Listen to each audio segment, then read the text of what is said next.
সকালবেলা উঠে কে কী খায় জানি না, কিন্তু আমার যখন যেটা ইচ্ছে করে আমি তখন সেটাই খাই। তো আজকে আমার খেতে ইচ্ছে করছে চিড়ের পোলাও, আর ঘুম থেকে উঠতে দেরি হয়ে গেছে। তো আমি কি ভাবলাম, চিড়ের পোলাওটা তাড়াতাড়ি বানিয়েই নিই। তারপরে কী করলাম, চিড়েটা ভিজিয়ে রাখলাম, ভিজিয়ে রেখে তারপরে একটু শুকনো করতে দিয়েছি। আর এই দিকে পেঁয়াজ কুচি করে কাটলাম, কেটে আর মটরশুঁটি দিয়ে মটরশুঁটিটাকে ভালো করে সাদা তেলে ভেজে নিচ্ছি সব কিছু একসাথে। আর লবণটাও দিয়ে দিলাম, যেহেতু সিদ্ধটা তাড়াতাড়ি হয়ে যাবে সেই কারণে লবণটা দিলাম, এমনিতে দেরি হয়ে গেছে। তারপরে এইদিকে ভাজা হয়ে গেছে, আর এখানে দেবো ডিম। ডিম দিয়েই করবো, ডিমগুলো দিলে বেশি টেস্টি লাগে, আর গরম গরম খেতে খুবই ভালো লাগে। সেই কারণে ভাবলাম ডিম দিয়েই করি।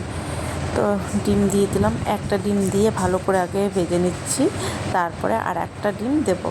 কারণ একটা ডিম দিলে ভালো হবে না, যেহেতু দুজন খাবো আর একজনেই খাবো। একটা ডিম দিলে অত ভালো হয় না, দুটো ডিম দিলে একটু ভালো লাগে, ডিম পরিমাণটা বেশি থাকে। সেই কারণে দুটো ডিম দিলাম। তারপরে হলুদ দিলাম, হলুদ না দিলে আবার কালারটা ভালো আসবে না, সেই কারণে হলুদ দিতে হলো। আর এটা হলুদ না দিয়েও খাওয়া যায়, কিন্তু হলুদ দিলে কালারটা খুব সুন্দর আসে, খেতেও খুব ভালো লাগে। আর এইদিকে দেখো চিড়েগুলো কি সুন্দর ঝিরঝিরে হয়ে গেছে।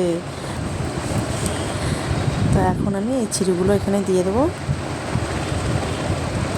দিয়ে ভালো করে নাড়াচাড়া করে ভাজতে হবে এটাকে। যত ভাজবে তত টেস্টি হবে, কিন্তু আমার যেহেতু সময় কম সেই কারণে আমি বেশি ভাজবো না, মানে যতটুকু ভাজার দরকার ওইটুকুই ভাজবো।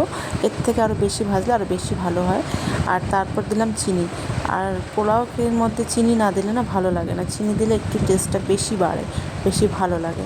আর এখানে দিলাম গোলমরিচের গুঁড়ো, যেহেতু আমি কাঁচা লঙ্কা দেইনি, কাঁচা লঙ্কা ঘরে ছিল না, সেই কারণে আমি আর কাঁচা লঙ্কাটা দিইনি। সেই কারণে আমি দিলাম গোলমরিচের গুঁড়ো।